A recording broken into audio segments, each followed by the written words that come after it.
Hola, buenas tardes. Mi nombre es Eliud. Soy docente de Pilares, de los puntos de innovación, libertad, arte, educación y saberes.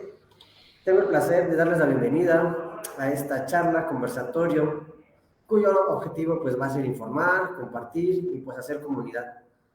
Principalmente, la tarea de esta actividad es nutrirnos de elementos necesarios para sostener un criterio fundamentado, que va a buscar que estemos informados, pero sobre todo que tengamos esta información veraz sobre el desarrollo de la realidad nacional que día a día nos acontece. Tengo el honor de contar con la participación de unos invitados, a un equipo de colaboradores que van a estar interviniendo, hablándonos un poco sobre lo que tiene que ver con el tema de la reforma eléctrica tan controversial y polémico hoy en día, y la cual depende de la defensa de la soberanía nacional frente a los intereses económicos extranjeros y pues bueno, la cual en estos momentos, en este momento justamente se encuentra en debate, se encuentra en una acalorada discusión en lo que es el preámbulo de la aprobación o rechazo el próximo domingo 17 por nuestros representantes populares, dígase los diputados, en la Cámara de Diputados. Y pues bueno, la repercusión de esta decisión marcará pues el futuro económico de todos como ciudadanos mexicanos. Pues sin más, paso a presentar a cada uno de mis compañeros. Tenemos por un lado a nuestro compañero Filipo Ocadiz, licenciado en Política y Gestión Social. También tenemos por otro lado a nuestro amigo Fabián, que es líder coordinador operativo y licenciado en Geografía de Pilares. También tenemos a nuestro compañero Juan Carlos Salinas, que es docente de Pilares de Alameda Oriente. Y pues bueno, vamos a comenzar. Les recuerdo que pueden estar comentándonos cualquier duda, aportación en el chat de esta transmisión, la cual pues, nos va a servir para poder retroalimentarnos al final de las intervenciones.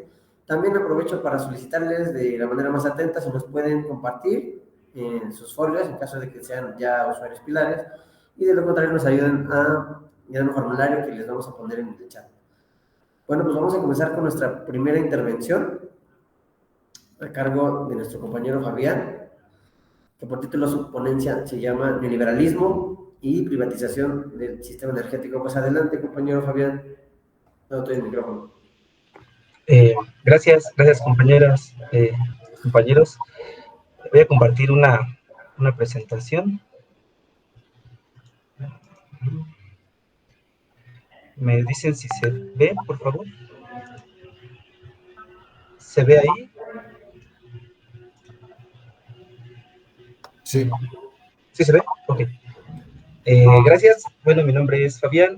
Yo voy a hablar un poco acerca del contexto de qué es el neoliberalismo y a qué hemos llegado actualmente, ¿no? Al monstruo al que nos estamos enfrentando desde hace ya 40 años, ¿no? Yo nací ya en este sistema. Entonces, un poquito es el contexto de cómo llegamos a esta situación para dar paso después a mis compañeros. Bueno, ¿qué es el neoliberalismo? El liberalismo es una teoría que abarca la totalidad, pero ¿qué es la totalidad, no? Abarca todos los ámbitos en los que se han dividido las diferentes esferas para abordar a la sociedad, ¿no? Lo económico, lo político, lo social, lo cultural, todo trastoca el neoliberalismo, ¿no? Ahorita vamos a ver un poquito. Rápidamente, pues surge con unos filósofos, von Hayek, que es uno de los pioneros, junto con Friedman, ¿no? Que empiezan a reivindicar esta idea de la dignidad y de la libertad individual como eje fundamental, ¿no?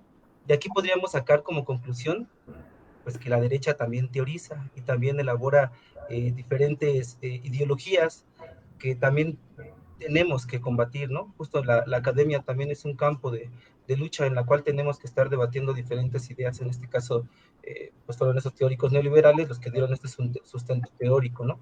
¿Qué pasa en el contexto global un poco?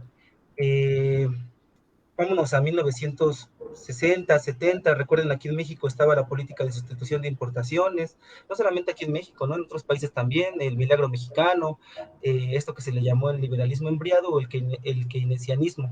Posteriormente comienza a desmoronarse por pues la lógica del capital, ¿no? Se da una sobreacumulación del capital y como ya sabemos, o como se ha demostrado desde 1929 con la Gran Depresión, así también con diferentes crisis, o la de 2008, por ejemplo, con la quiebra de Lehman Brothers y demás, pues, personas lanzadas a la calle en diferentes partes del mundo, pues vemos que también esta forma capitalista también empieza a desmoronarse, ¿no? Ahí, por ejemplo, hay un autor que se llama David Harvey, que se lo recomiendo mucho, tiene un libro que se llama eh, Breve Historia del Neoliberalismo, y él hace dos postulados, ¿no? Y acaba eh, decidiéndose porque esto llega a una restauración de clase. En realidad el neoliberalismo nos da la idea de que la única salida es esta manera, pero en realidad se da cuenta también, o con datos duros, se le evidencia que es una restauración del poder de clase, ¿no? Este concepto muy sonado del siglo XIX, de la lucha de clases, actualmente, a mi parecer, muy vigente, a algunos ya no les gusta tomarlo en cuenta, y que dice que el 1% de la renta nacional aumenta al 15%, ¿no? Empiezan a surgir grandes ricos, por ejemplo, Carlos Slim, de la noche a la mañana, casi para ser de los ricos más ricos de todo el mundo, ¿no? Pues se crea todo este clima cultural para que avancen las libertades individuales. Estaba también el contexto de la Guerra Fría, ¿no? Recordemos, por ejemplo, que en China en 1949, después de la Gran Marcha, se vuelca hacia el comunismo, la Revolución Cubana en 1959, con el derrocamiento del dictador Batista, ¿no? Vietnam, la guerra de Vietnam, derrocando primero a los imperialistas franceses en el 54 y posteriormente hasta el 75, abatiendo al imperio más grande del mundo después de la Segunda Guerra Mundial. Recordemos, Estados Unidos se erigía como el país hegemónico junto con los medios internacionales, el Fondo Monetario Internacional, el Banco Mundial, todos estos medios, la OTAN, que surgen para beneficiar simplemente a Estados Unidos, ¿no? Vietnam es un país ahí junto con Ho Chi Minh, junto con el Vietcong, que logran destruirlo. Chile también se empieza a volcar en 1900, me parece que es el 69, cuando gana Salvador Allende hacia un estado socialista, ¿no? Pero que, bueno, ahí pasamos, ¿no? También este es un poco el contexto también de las diferentes revoluciones que estaban permeando en todo el mundo y que se partía como esta de la Guerra Fría, ¿no? Por un lado estaba, recordemos, el capitalismo, por otro lado el socialismo, o ya también el comunismo, el socialismo real, que fue la URSS, la Unión de Repúblicas Socialistas Soviéticas. Pero ¿qué pasa, no? ¿Qué es el Estado neoliberal? Podemos decir que no es algo homogéneo, ¿no? No es como que todos los estados sean neoliberales y que sean iguales entre sí. Es un proceso de neoliberalización que es de diferentes maneras, ¿no? En diferentes lugares se va a llevar de mayor o menor manera. ¿Y qué es lo que hace el Estado neoliberal? ¿No? Pues justo era quitar estas trabas que estaba metiendo el Estado eh, el Estado este proteccionista del milagro mexicano, el keynesianismo, perdón, eh, para abrirlo a las inversiones extranjeras, ¿no? Facilitar las condiciones para la acumulación del capital extranjero, también nacional, de las grandes empresas privadas, ¿no? De fin de la propiedad individual fuerte, instituciones de libre mercado. Utiliza el monopolio de los medios del ejercicio de la violencia, pero también los medios de comunicación para intentar lograr un sentido común, ¿no? La libertad de los empresarios va a estar por encima de todo. La empresa privada, son las que crean según la riqueza, ¿no? Se empiezan a elaborar toda esta ideología de que es la empresa privada la que da riqueza, y cuando hemos visto que es la clase trabajadora la que genera la riqueza, ¿no? Los ricos no generan riqueza, son la clase trabajadora las que lo hacen, pues. Libertad individual por encima del bien común, ¿no? Y aquí es muy interesante nombrar a pilares, porque mucho Margaret Thatcher, vamos a ver un poquito más adelante, que empieza a meter una ideología de que todo es individual, de que todo es individual. ¿Y qué pasa ahorita un poco, retomando un poco pilares? Retomamos hacernos en comunidad para el ejercicio de nuestros derechos, ¿no? Y mucho ese es nuestro lema, ¿no? El bien común por encima del bien individual. Bueno, solamente como paréntesis. ¿Cómo se instaura el neoliberalismo y a qué nos estamos enfrentando? Porque sí es peligroso y es necesario retomar la historia para que no se vuelva a repetir, ¿no? En 1973 en Chile se da un golpe de Estado, este es el Palacio de la Moneda, en el cual fue atacado por artillería militar chilena, y ahí estaba Salvador Allende, ¿no? Fueron los Chicago Boys que se fueron a instruir a Estados Unidos, y justo ahí estaba Milton Friedman, que lo habíamos mencionado hace rato junto con Von Hayek, los que empiezan a elaborar como todo esta ideología. Y Chile justo es emblemático porque es el primer país que se instaura el neoliberalismo a sangre y fuego, ¿no? Desmanteló todas las formas de organización popular, revirtieron las nacionalizaciones, privatizaron todos los activos públicos y solamente se dejó el cobre. Por ejemplo, aquí en Irak, también la guerra en Irak también fue similar, todo se privatizó, ¿no? Con la idea de que Estados Unidos tenía que llevar la libertad a los pueblos, y pues esa libertad hemos visto que ha costado la sangre de muchos países como en Siria, Irak, Afganistán. etcétera. Se instala después, posteriormente, en Argentina en 1976, María Estela Martínez, elegida en 1974, es derrocada también por una dictadura militar, ¿no? Y pues se da un terror, el terror como estrategia en las dictaduras militares, ¿no? Más de 30.000 desaparecidos en la Argentina, más de 40.000 en Chile, Víctor Jara. Como una recomendación, podemos ver el documental de Patricio Guzmán, se llama La Batalla de Chile, un excelente material para poder ver la fuerza con la que contaba el pueblo chileno, y a pesar de eso, en 1973 no pudieron detener al fascismo tanto nacional chileno de la burguesía chilena como al imperialismo yanqui, ¿no? Eh, pero también no solamente se dio de esa manera, por ejemplo, en 1980 con Thatcher y Reagan, también en el Reino Unido y Estados Unidos también se empieza a hacer este discurso, y claro que también hubo confrontación con los sindicatos, no fue tan sangriento como fue con Chile, para nada sangriento como fue en Chile, pero también se hizo de esa manera, ¿no? Se fueron eliminando los diferentes sindicatos, se fueron privatizando poco a poco los diferentes bienes de la nación, de un consentimiento político, mucho de esta ideología que nos quieren meter todo el tiempo, ¿no? Por ejemplo, cuántas noticias no vemos acerca del comunismo en Cuba y de que se derroque a, al pueblo cubano, en Venezuela también, por ejemplo, ¿no? Entonces, empezaron a bombardear con estas ideas de que no hay ninguna alternativa, de que es un comunismo narcisista, de que, perdón, también se dio un consumismo narcisista, esta idea del consumo, ¿no? También de la libertad viene muy, muy ligada con el consumo individual. El 68 también fue un movimiento ahí en el que se exigía más libertad, y pues los medios de comunicación y su impacto. Llegamos, perdonen por la rápida, el recorrido histórico, un poco burdo, la verdad es que es bastantes años que podríamos empezar por cada uno de los golpes de Estado. También un libro muy interesante es Tiempos de Oscuridad, Golpes de Estado en América Latina, de Reutemann, también se los recomiendo. Pero bueno, llegamos al neoliberalismo en México. ¿Qué pasa en 1982 y en el 84? Se da el impago de la deuda en México, ¿no? Eh, Entran ya, por ejemplo, el Fondo Monetario Internacional a privatizar algunos activos ahí. Se empiezan a desarticular los diferentes artículos, ¿no? Recordemos que el artículo 27, que habla acerca de que las tierras son propiedad de la nación, son inalienables, ¿no? Todos los recursos, se defiende el ejido, fue una conquista ahí de la Revolución Mexicana, pues también se empiezan a modificar poco a poco, con leyes secundarias, no directamente, ¿no?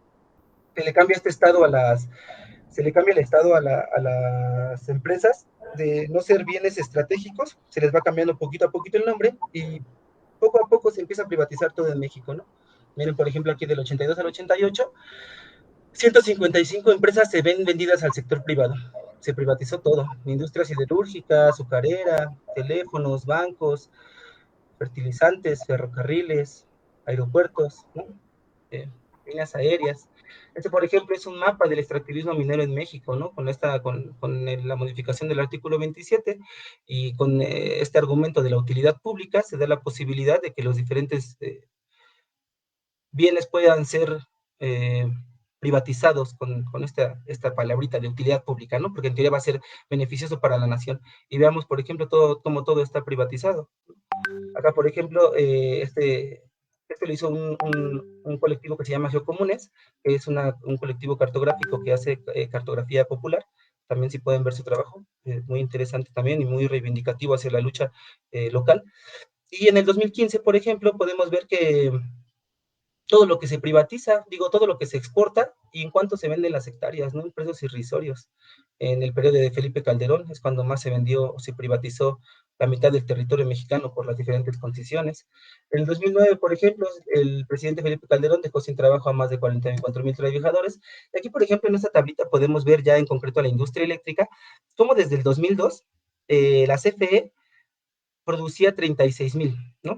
36.000 megawatts por hora en el 2002, y la inversión privada del 3.000. Y si nos vamos al 2011, la CFE solamente aumentó 3.000, ¿no? A 39.000, y la inversión privada, fíjense cómo aumentó 8.000, ¿no?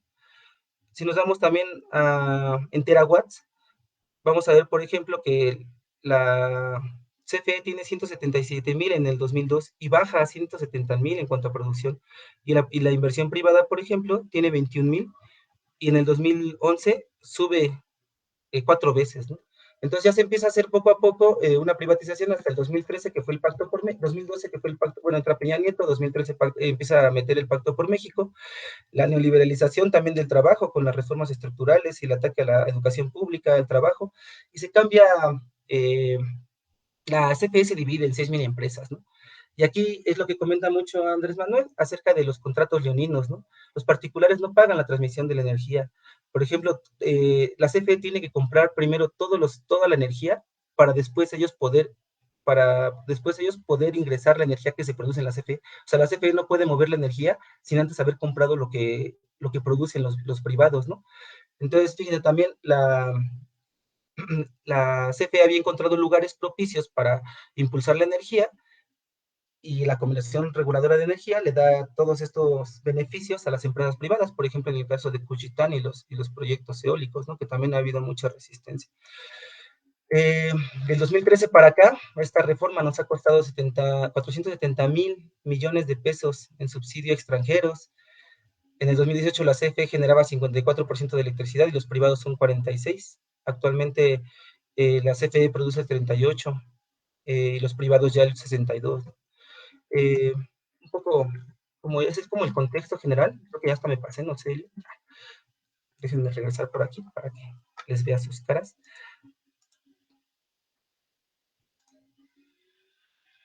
Ajá. Y pues es un monstruo el que nos encontramos, ¿no? El neoliberalismo ha entrado en diferentes países a sangre y fuego, lo ha hecho de diferentes maneras, cabildeando, comprando, subvirtiendo ahí, y ha habido muchas resistencias que no me quiero adelantar porque se lo va a hacer mi compañero Felipe, pero estamos ante un monstruo de 40 años que es imperante hacer algo, ¿no? Estamos a una semana de que se decide el futuro del país en México. Perdón por lo bruto de resumir 40 años en 10 minutos, pero así me lo exigía. Y pues nada.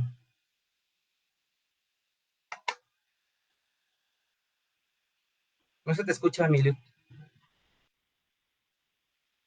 Muchas gracias, Fabián. Te agradecemos mucho tu exposición. Estuvo bastante ilustrativa con los datos que nos demuestran cómo cada vez más la responsabilidad de los bienes públicos se le ceden a los privados cuando debería de ser una obligación exclusiva pues del Estado, ¿no? Principalmente distribuir, producir mayoritariamente para no encarecer los costos, justo como ahora está pasando en algunos países europeos. Pues bueno, Filipo, cedemos la palabra contigo, un compañero licenciado en Gestión Política y Social por la UAM, Xochimilco, y pues bueno, él nos va a hablar un poquito sobre todas estas resistencias que se están observando actualmente a la reforma, aquellos que dicen que no, que va a ser perjudicial, que es energías sucias y todas estas mentiras que nos están lloviendo como fake news. Pues bueno, es todo tuyo el micrófono, Filipo.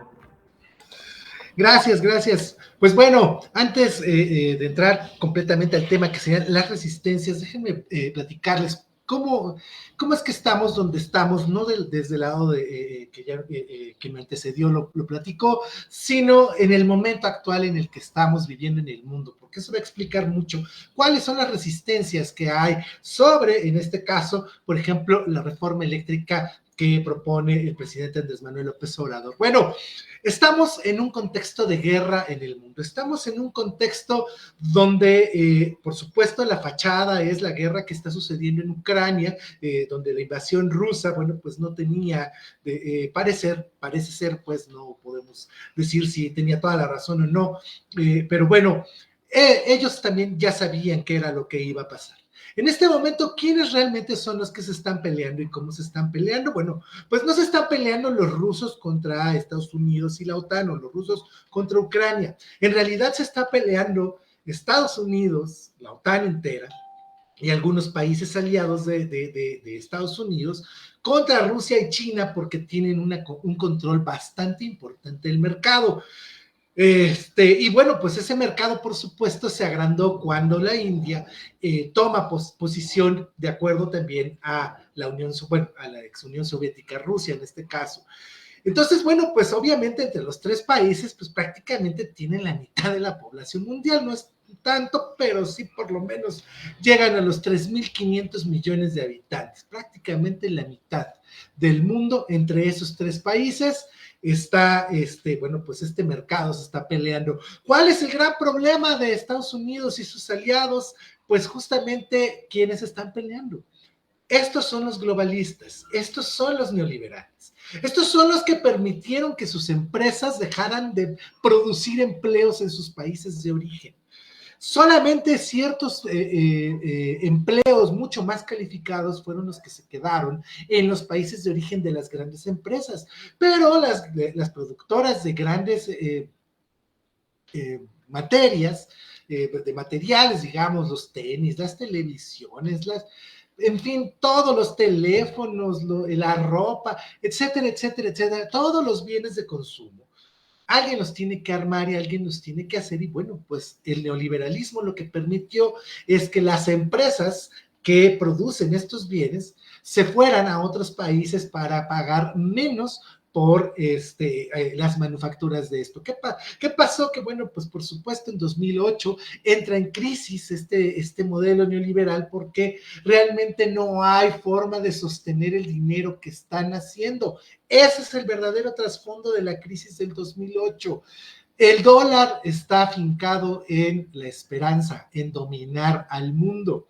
Cuando el del 2008 no pasa absolutamente nada, pues la crisis continúa y continúa agravándose hasta que llegamos a este 2022 con una Rusia que simple y sencillamente dice, basta, ya no más, no me importa el dólar, no voy a comerciar en dólares, comerciaré con el mundo, en las monedas del mundo y voy a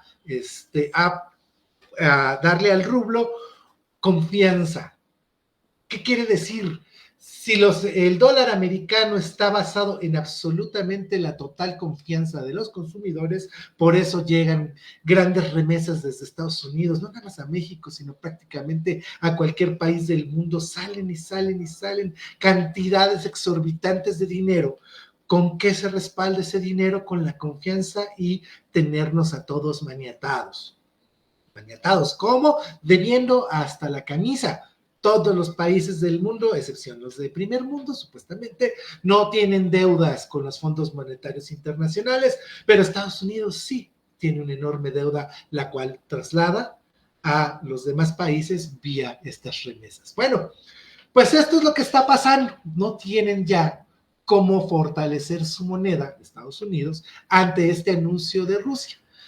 ¿Qué es lo que está pasando en este momento? Que simple y sencillamente, como no hay materias primas suficientes para satisfacer la demanda que está dejando de lado Rusia por estas sanciones económicas que se le impusieron, bueno, pues ya dejaron, están generando una terrible inflación y por supuesto lo que están buscando las empresas no es paliar este problema, es seguir ganando dinero.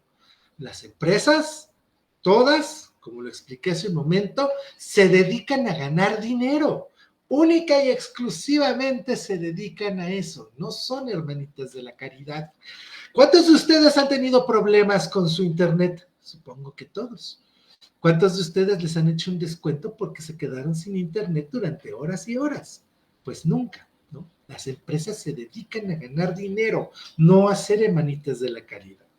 Por lo tanto, estos elementos, estas materias primas que existen en algunos países del mundo, México, bendecido como siempre, literalmente, pues tiene unas reservas de litio. Esa es la importancia, pero además también el mercado eléctrico. El mercado eléctrico mexicano significa 130,000 millones de dólares. Y quieren comprarlo en la bicoca de 13,000 millones de dólares, que por cierto, buena parte de esos 13,000 millones de dólares, en realidad el 82.7%, de acuerdo a las cifras de la Comisión Federal de Electricidad, fue por nosotros mismos, es decir, préstamos de la banca de desarrollo. No son hermanas de la caridad, se la pasan haciendo negocios absolutamente sucios. Y esos negocios absolutamente sucios estaban en una cosa fundamentada, en un discurso que hablaba de la transición a las energías limpias. No son limpias, no lo son. Son una forma más de explotar los recursos naturales sin pagar renta. No son limpias porque las plantas eólicas, por ejemplo, en Monterrey, mataron a 2 especies de pájaros que pasaban justamente en sus migraciones por una cuenca que se forma justo a la salida de la ciudad de Monterrey, por ejemplo, nada más para hablar de un solo caso, pero ya no hablamos de la contaminación que generan por ruido, esas cosas son reguiletes. Si han escuchado un reguilete cuando hace aire, bueno, pues este es un reguiletote, imagínense ustedes el terrible ruido que hace, pero de eso no hablan. No hablan de que, por ejemplo, un panel solar solamente convierte el 2% de la energía que recibe en electricidad. Y no hablan así de muchas otras cosas, pero por cierto, dejan de lado que las empresas hidroeléctricas, porque son muy caras de construir, pues por supuesto solamente las puede construir el Estado y no construyeron una sola. Y entonces nos venden como que la energía limpia es lo mejor del mundo y en este momento, en el contexto en el que estamos hablando, pues parte de la forma en la que podían generar electricidad, que es el gas en este caso, ha tenido un aumento espectacular en su costo y por lo tanto ese costo se sigue trasladando a los ciudadanos. Esto significa que por supuesto hay inflación, cosa que en México, por cierto, no está pasando. En México no tenemos una inflación tan alta, al menos no porque no están subiendo los energéticos. Donde viene el problema para nosotros es en realidad con los alimentos, porque, bueno, pues Rusia es el principal productor de fertilizantes y Ucrania es el principal productor de trigo. Entonces, bueno, pues para hacer pan se necesita trigo, para alimentar al ganado se necesita trigo, para generar mejores cosechas se necesitan fertilizantes, etcétera, etcétera. Y entonces estamos teniendo, por esa razón, una subida en los precios de los alimentos básicos.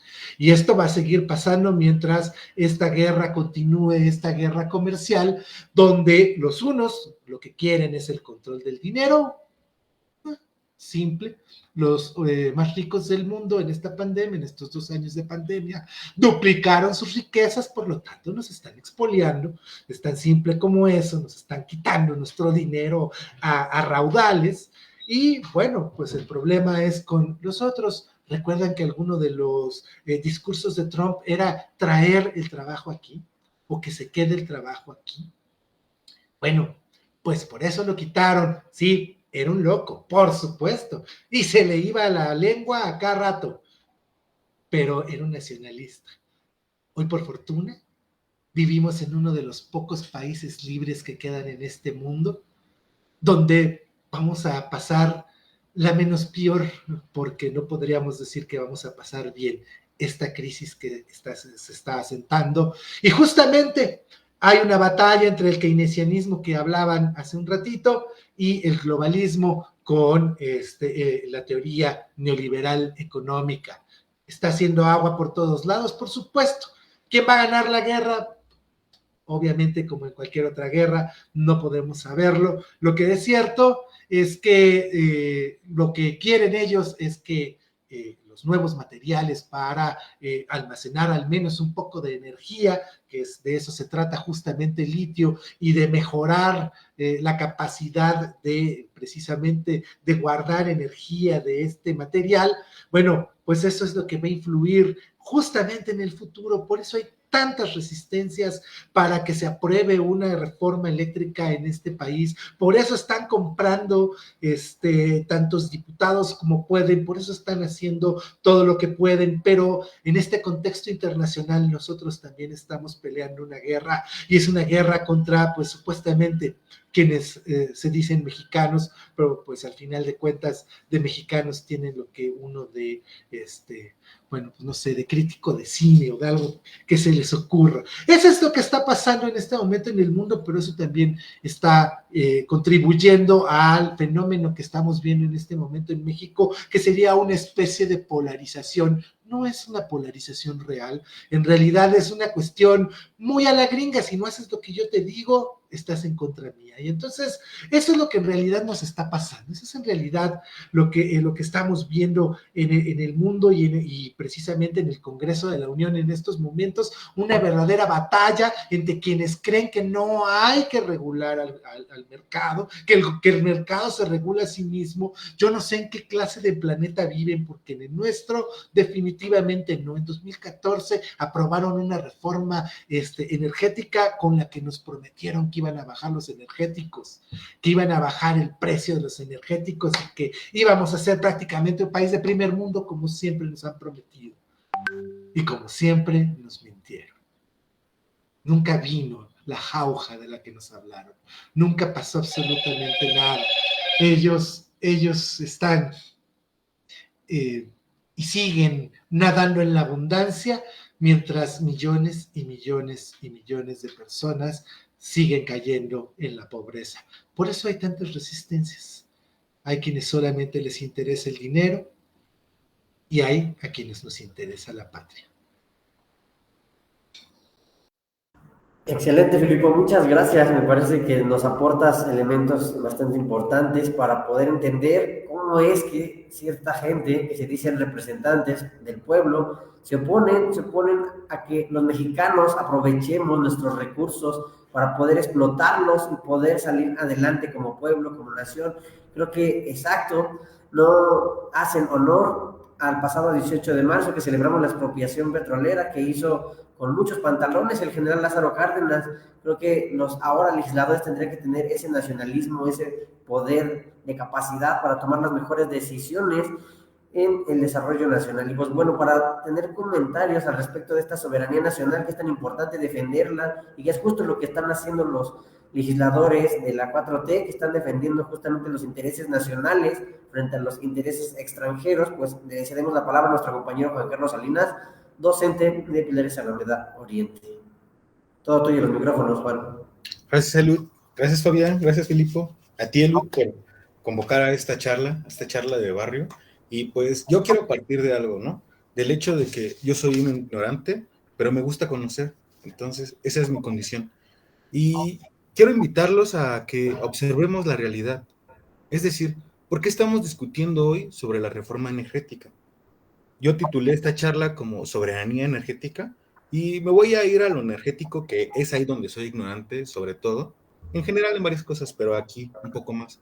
Y tenemos que considerar algunos hechos. El hecho es que Lázaro Cárdenas le apostó al artículo 27, a la nacionalización de los recursos naturales. Otro hecho interesante es las reformas estructurales de Enrique Peña Nieto en el 2013. Se conoce como el Pacto por México. Y ojo con esta palabra, ¿eh? Y ahorita tenemos otro hecho. Por ahí de marzo de 2021 se da también la reforma integral energética de Andrés Manuel. Y es interesante. ¿Por qué? Porque yo les invito a que veamos los artículos periodísticos que se dicen, no de opinión, sino aquellas notas que refieren a hechos sobre el cambio de legislación. ¿Y qué implica una reforma? Implica llegar a un acuerdo, ¿no? Y veamos la reforma de Enrique Peña Nieto. Fue posible gracias a sobornos, ¿no? Es lo que se dice hasta el momento, ¿no? Porque no nos puede constar, no lo podemos aseverar, pero hay una fuerte tendencia a que sí hubo acto de corrupción. Y ahora contrastémoslo con la reforma que propone el presidente. Y hubo un parlamento abierto que fue permítanme, aquí tengo el dato, del 17 de enero al 28 de febrero. Ocurrieron 25 foros, más la inauguración y el cierre. Entonces, estamos hablando de 27 foros, ¿no? En donde las personas que saben del tema están hablando. Entonces, eso es en cuanto se dice de la reforma energética. Se ha dicho mucho y se dice que también que hay que apelar a la soberanía energética, pero es ahí cuando me hace ruido. Tengamos dos ejemplos, el ejemplo de España y el ejemplo de Texas. En España hay una crisis severa porque se supone que Iberdrola es la que está distribuyendo la energía eléctrica y ahorita pues, las personas que habitan esa nación pues la están pasando difícil. Pueden consultar las noticias, esa es más que nada la invitación a que exploremos la realidad. Por otra parte, tenemos la situación de Texas, cuando vino el Frente Frío y pues las nevadas estuvieron con todo y el gas, ¿qué pasó? Entonces se elevan los precios, ¿no? Entonces podríamos pensar que si la autosuficiencia energética por sí misma nos da la soberanía. Yo creo que no, porque tendríamos que preguntarnos qué es soberanía. Entonces, como alguien que no sabe qué es soberanía, pues va a ocurrir a un diccionario y va a tratar de proporcionarles una definición de diccionario respecto a la que es la soberanía. Cualidad de soberano, autoridad suprema del poder público sobre un territorio y sus habitantes. Y tendremos que preguntarnos quién es el soberano en México. Se dice que es el pueblo, ¿no? Pero ¿cómo se justifica la idea de soberano? Entonces aquí también les voy a leer sobre lo que nos dice el Estado respecto a la soberanía. Cito, se refiere al ejercicio de la autoridad en un cierto territorio. Esta autoridad recae en el pueblo, aunque la gente no realiza un ejercicio directo de la misma, sino que delega dicho poder en sus representantes. La soberanía significa independencia, es decir, un poder, un poder con competencia total. Este principio señala que la Constitución es el fundamento o la base principal del ordenamiento jurídico, por lo que no puede existir norma que esté por encima de esta. Me adelanto un poco, y citan a Norberto Bobbio, qué interesante. Y la cita de Norberto Bobbio dice, sirve para indicar el poder de mando en última instancia en una sociedad política y por consiguiente para diferenciar a esta de otras asociaciones humanas, en cuya organización no existe tal poder supremo, exclusivo y no derivado. Así, ahí termina la cita, continúa el gobierno mexicano. Así la idea de poder supremo define a la soberanía y su presencia inherente a la aparición del Estado. Con las revoluciones burguesas, el concepto pasó de la idea del poder supremo del Estado a la del poder supremo de la voluntad general o la voluntad de la nación. Yo me voy a quedar con la voluntad general, porque voy a apelar al buen Rousseau, aunque no esté de acuerdo con muchas de sus cosas, pero quiero señalar algo. Quiero señalar que la voluntad general está fundada en el interés fundamental, y el interés fundamental apunta al libre albedrío y a la perfeccionabilidad del ser humano. ¿Qué quiere decir esto? Que todos los seres humanos queremos ser libres, pero también queremos ser mejores, o al menos así lo piensa Rousseau. Y esto tiene que ser el fundamento de la voluntad general, porque, ojo, la voluntad general no es el 50% de votos más uno, sino es aquello que garantiza a todos los integrantes de una organización social política la posibilidad de que ejercen su libertad, pero también respeten la otra y de que puedan ir mejorando. Ahora pensémoslo en el caso mexicano. Con Enrique Peña Nieto, ¿en realidad estaba una voluntad general? Si fuese así, ¿por qué se necesitó, en el caso de que se necesitara, sobornos? ¿Por qué se necesitaba dar dinero? Y aparte algo bien interesante, no sé si lo han visto en las noticias últimamente, hay una persona que se llama Paulo Salerno, que estuvo el lunes en la Cámara de Diputados, ¿no? Entonces ahí nos podemos preguntar, oye, a ver, ¿de qué va, no? O sea, se supone, y aquí a esta va la crítica, se supone que los poderes en México son tres, y la soberanía radica en el poder del pueblo, y el poder del pueblo puede elegir democráticamente al presidente, a los legisladores de la Cámara Baja y de la Cámara Alta, es decir, diputados y senadores. Pero ¿qué pasa con los jueces? ¿Por qué no los puede elegir el pueblo? Entonces, en realidad, ¿la voluntad general es el pueblo? ¿Es la nación? ¿Qué estamos entendiendo por voluntad general? Ese era mi cometido. Solamente dejar unas cosas porque de la ley energética desconozco. Me he informado, ¿no? Y es curioso porque Va por México lanzó su propuesta. Y tómala, que nuestro abuelito santo, Andrés Manuel López Obrador, bueno, no es cierto, Andrés Manuel López Obrador, los retoma y dice, va, si no están discordes a lo que nosotros proponemos, va. Entonces ahí están convergiendo las voluntades. Podemos hablar de voluntad general, podemos hablar que estamos apelando al bien común, pero todavía quedan otras cosas por considerar. ¿Dónde están los recursos? ¿De quiénes son esos territorios? ¿De la nación? ¿De los pueblos que habitan ahí? ¿De los pueblos hispánicos? Entonces, ¿su voluntad no vale? ¿Solamente valen los de los ciudadanos? Ah, porque eso es cierto. También los ciudadanos son los que pueden estar, pues, manifestando su opinión, ¿no? Porque recuerden que vivimos en un estado. Ya no es la ley divina la que regula la vida, sino somos nosotros mismos quienes nos damos nuestro derecho.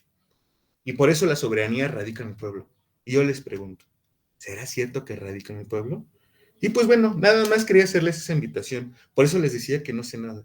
Solamente me puse a investigar algo para dejarles ahí con las cosquillas. Y pues bueno, gracias. Pues muchas gracias, compañero Juan. Como buen filósofo, nos dejas la tarea de cuestionarnos, de expresar toda esta temática de la cuestión que fue un emblema de los sofistas en aquella antigüedad griega. Y pues claro que es importante que todos como ciudadanos nos hagamos preguntas antes de poder emitir un juicio, nos cuestionemos sobre las diferentes versiones, las diferentes verdades. Y por eso es importante tener este tipo de charlas, ya lo comentaba Fabián. Es importante que desde los diferentes ámbitos públicos, como en este caso la educación, la ciencia, el arte, los saberes, pues compartamos un poco sobre este tema que es realmente importante, ya que del futuro de la economía nacional depende de si se aprueba o no se aprueba esta reforma el próximo día domingo. Por eso invitamos a la reflexión, invitamos al cuestionamiento, a las dudas, a la confrontación libre de las ideas. Y por eso, pues bueno, abrimos este espacio para que nos puedan comentar cualquier tipo de duda, de pensamiento, de sentimiento inclusive, ¿no? Creemos que no toda la gente puede estar de acuerdo con el proyecto que encabeza nuestro presidente, sin embargo, creo que es importantísimo que viertan su postura, que viertan sus argumentos, y si tienen alguna duda, yo creo que es muy interesante poderla compartir y aclarar en comunidad, aclararla en colectivo, porque de eso se trata, de ser cada vez una sociedad mejor, con argumentos, con valores. Y pues bueno, aquí dejo entonces el espacio para que puedan compartirnos sus participaciones. Voy a leer algunas, las que tenemos en el chat de esta transmisión. Pues bueno, son comentarios como por ejemplo que nos dice Yeyen Rubí Suedin, dice Odebrecht fue en varios países y muchos de esos países ya están en la cárcel. ¿Se refiere a que sí hubo sobornos? ¿Se refiere a que Lozoya, pues bueno, está con una investigación, un juicio ahí pendiente? Ese había hecho un comentario. Luego, Remedios dice, excelente, tenemos que seguir impulsando estas charlas sobre estos temas que son de suma importancia para el futuro de todas y todos los mexicanos. Bien, posteriormente nos comenta Miri Hernández Cabrera, el sector energético necesita mejorarse urgentemente. CFE no se da abasto por sí solo. Considero que la generación no debe de estar peleada con el sector privado, pero sí controlada. La reforma también debe enfocarse más en las energías renovables o bien a las de ciclo combinado. Nos vuelvo a comentar Jen Ruiz Sodi, porque el INE solo hacía simulaciones de democracia, pero en realidad era partidocracia, porque Lorenzo y Murayama llegaron ahí por los partidos a los que ayudaron con sus fraudes. Después Peña hizo una plutocracia. Pues bueno, vamos a dejar esta primera ronda de comentarios y libremente si los quieren contribuir, expander o comentar al respecto, pues bueno, Filipo. Sí, algo muy, muy interesante comentaba Juan Carlos hace un momentito acerca de la soberanía. Y pues sí, tiene por supuesto toda la razón. Se supone que nosotros tenemos un gobierno dividido en tres, el ejecutivo, el judicial y el legislativo, para que tengamos controles sobre todo, es decir, A cuida B, B cuida C y C cuida A. Se supone que esa sería la regla y por eso, bueno, los otros poderes, uno es de representación popular, bueno, de hecho dos poderes son de representación popular, que es el ejecutivo y el legislativo, y quedaba supuestamente en la autonomía la parte de los jueces para que no hubiera ningún conflicto en este caso. O sea, es decir, el problema fundamental de elegir a los jueces se radica en la forma en la que los pudiéramos elegir. ¿Se elegirían vía partidos políticos? Eso, por supuesto, a principios o más bien a finales del siglo XIX, cuando todavía no se conformaban como tal los estados como los conocemos hoy, pues esto eran discusiones filosóficas que, bueno, pues también, por supuesto, Juan Carlos daba cuenta de ello. Y entonces, bueno, pues sí estamos ante esta disyuntiva de hasta dónde sí puede ser democrático que en el pueblo resida todo el poder, toda la soberanía, o tengamos órganos incluso reguladores, porque también hay que recordar una cosa que también se nos escapa. A veces, muchas más de las que quisiéramos, la mayoría no tiene razón. Y ha pasado una y otra vez a lo largo de la historia de la humanidad. Entonces, ¿hasta dónde sí podríamos llegar a entender esta parte de que, pues, incluso la mayoría requiere de controles, sin que se llegue al abuso en el que se está cometiendo en estos momentos para con nosotros y en prácticamente cualquier parte del mundo en este momento?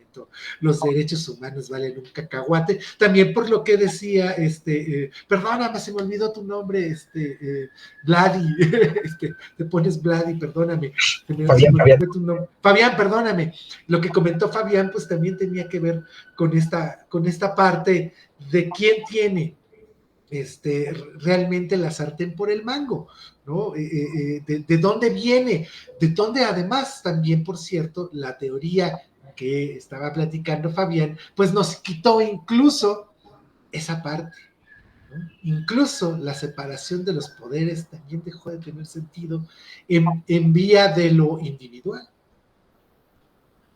Ese es el gran problema en el que estamos en este momento. Es muy complejo, pero a la vez es, digamos, simple, sencillo. La ley. Y no es la ley es la ley, no, eso no es porque pues, tenemos muchas contradicciones con este problema de la ley, pero las leyes injustas sí existen. Y estamos justamente en este merequetengue, en dimes y diretes entre dames y etcétera, etcétera, en una verdadera guerra con un presidente, como platicábamos hace rato, Eliud, con un presidente de un partido político prácticamente acusando a los ciudadanos de tontos, o como Claudio X González acusándonos de que nosotros, porque seguimos al presidente, ya no somos ciudadanos. Es una cosa increíble.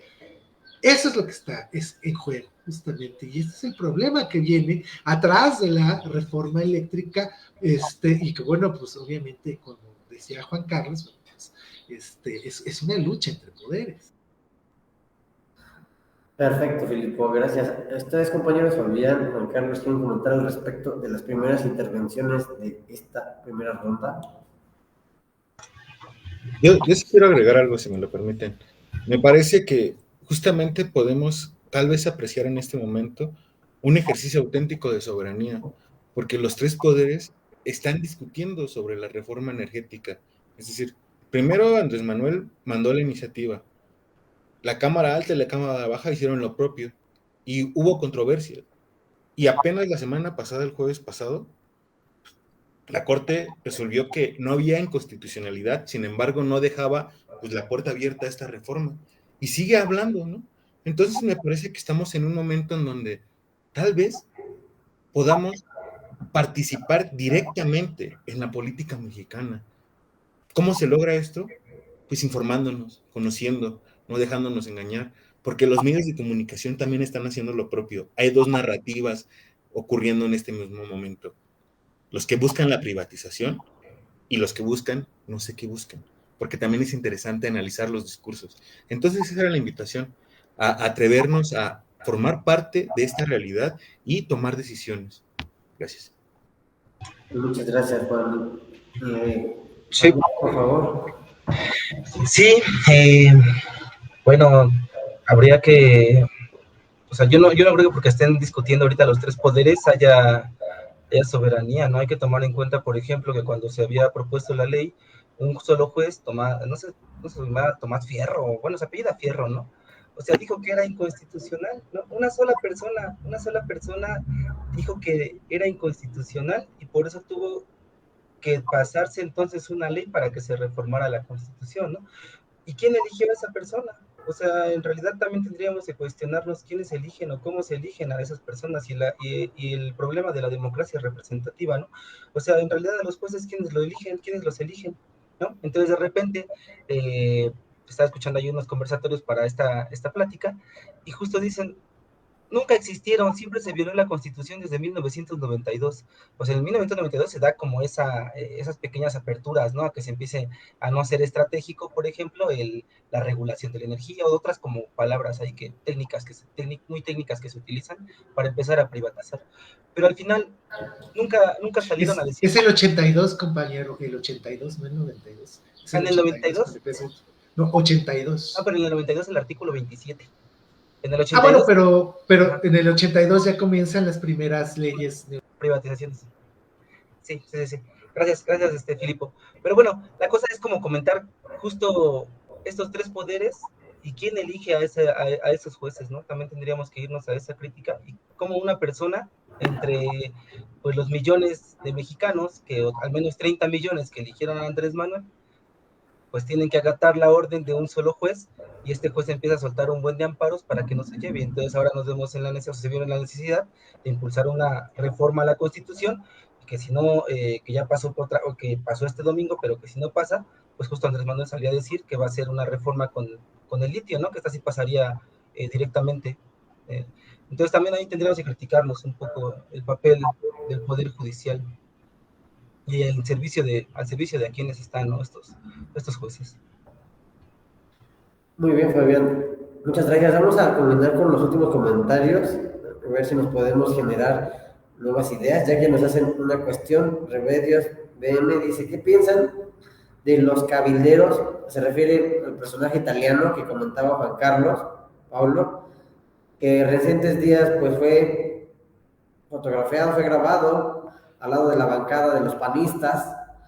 Y justo, ¿no? Yo no sé qué desfachatez o qué atrevimiento hay de meter a los inversores privados europeos a las sesiones donde se está debatiendo la aprobación o la no aprobación de esta reforma. Yo creo que es importante que hagamos la reflexión sobre lo que está en juego, porque no es nada más efectivamente el tema de la electricidad, la generación y la privatización de la misma, sino algo más importante, yo creo que es el tema de los recursos naturales, el tema del litio, ¿no? Yo creo que el tema del litio nos da para hacer un conversatorio posterior, deberíamos estar invitando a gente que está investigando al respecto, porque pues bueno, nos mete de lleno a otros intereses, ¿no? Otros intereses que si de por sí son muy grandes los que hay en el sector energético, pues ni hablar con el tema del litio, que bueno, eso nos podría generar otra cosmovisión de la economía nacional. Ya se ha dicho, inclusive hay yacimientos en Sonora principalmente, donde los 3 estados en los que se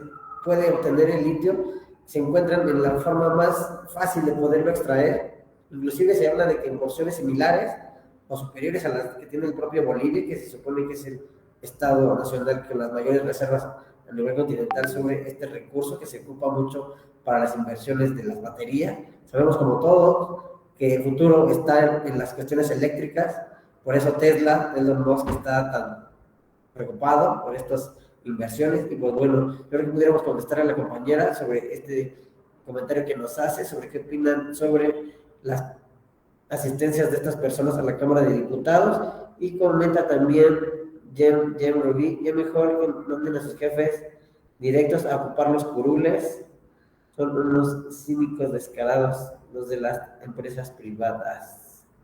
Pues quién quiere comentar. Pues yo empiezo ahora, ¿no? Okay. Gracias. Sí, justo en estos de conversatorios que me puse a ver para dar una mejor charla, retomemos los orígenes del PAN, ¿no? Y ahí comentaba Ángel Valderas que el PAN surge cuando Lázaro Cárdenas va a hacer la expropiación, y entonces surgen como los empresarios que van a hacer como un frente para esta expropiación petrolera, ¿no? Para defender los intereses privados de las grandes transnacionales que tenían acaparados aquí diferentes sectores en México. Y bueno, también tiene otras raíces también que podemos investigar acerca de ese partido, ¿no? Neonazis y demás.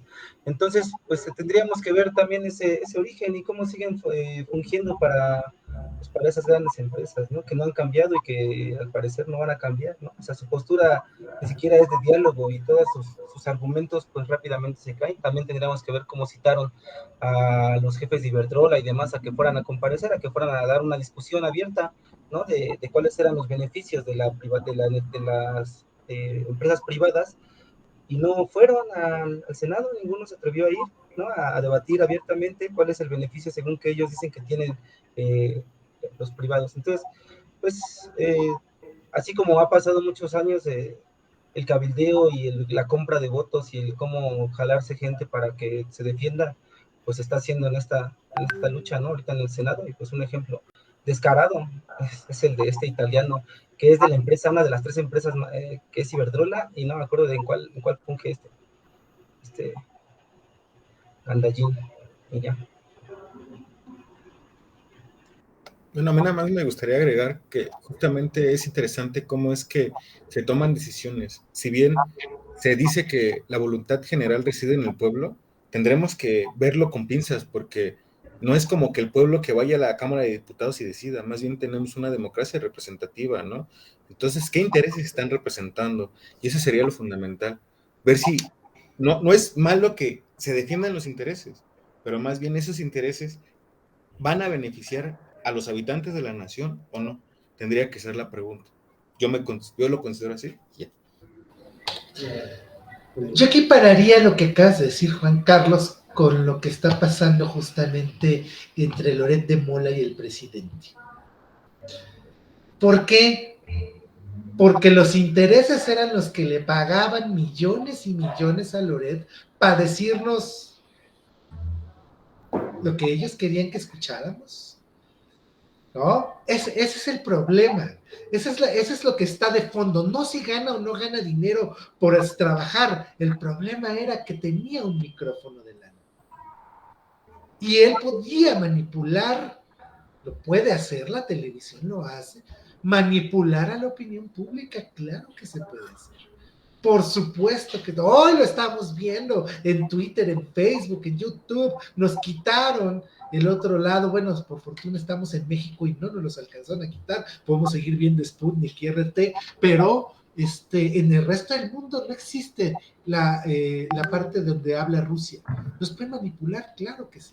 Entonces, esa cuestión que estás diciendo, pues se vale defender a los intereses, pues sí, pero los intereses se defienden a ellos, no nos van a defender a nosotros. De nuevo, las empresas no van a ser hermanitas de la caridad, ellos están para ganar dinero, punto. Y entonces el problema es cómo se usa ese dinero y con quién, porque ahí está el problema, porque entonces ahí tenemos a los salernos en las curules de los diputados, pero además pensando que es la primera vez que pasa. No, revisen los videos de la aprobación de la reforma energética de 2014. ¿Por qué creen que había tanta gente ahí? ¿Quién creen que eran? ¿Diputados?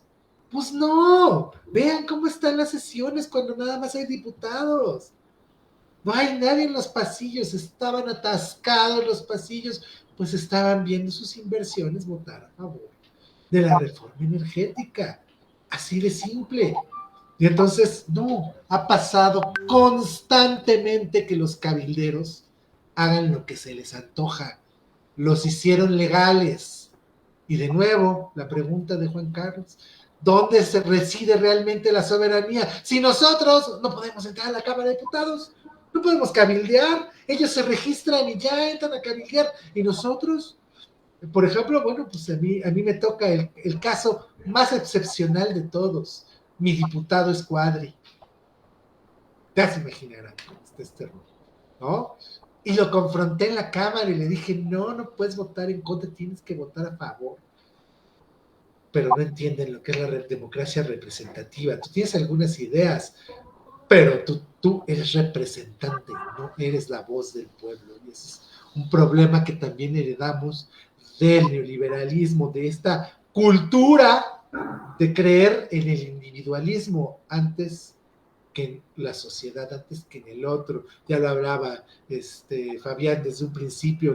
Una de las cosas que se dicen los pilares es antes que nada el otro, y es lo más importante que tenemos que enseñar hoy en día, y no antes que nada el dinero. Pues muchas gracias, Filipo, y muchas gracias, compañeros, a la gente que nos está observando y que nos puede observar en lo posterior, ya que este video pues queda grabado en la página oficial de Pilares.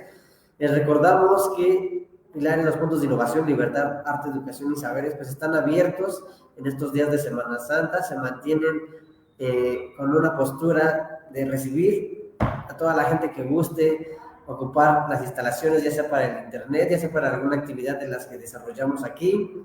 Aquí nos vamos a recibir, siempre vamos a tener el interés puesto en la comunidad, ya que nos interesa mucho su opinión, su participación, y ante todo su educación. Por eso es que este espacio se abre para contribuir al debate nacional, para sumarnos a esta discusión que se está generando y que no nos debe de sentirnos ajenos, no debemos sentirnos externos a esta discusión. Insisto mucho en esto, de esto depende cómo se desarrollan las finanzas y la economía nacional. Entonces, una invitación a la participación, al involucramiento, a hacer la política algo social, algo popular. No tenemos que dejarle la política a los políticos profesionales, la política también está aquí abajo, con la gente, con la comunidad, y nosotros podemos generar nuevos espacios de comunidad. Los invitamos todos, pues, a acudir, a hacer más grande esta comunidad Pilares y ser mejores cada vez en una comunidad de la Ciudad de México. Gracias y pues nos estamos viendo muy pronto. Muchas gracias. Cuídense, bonita tarde. Gracias, esa onda. Nos vemos.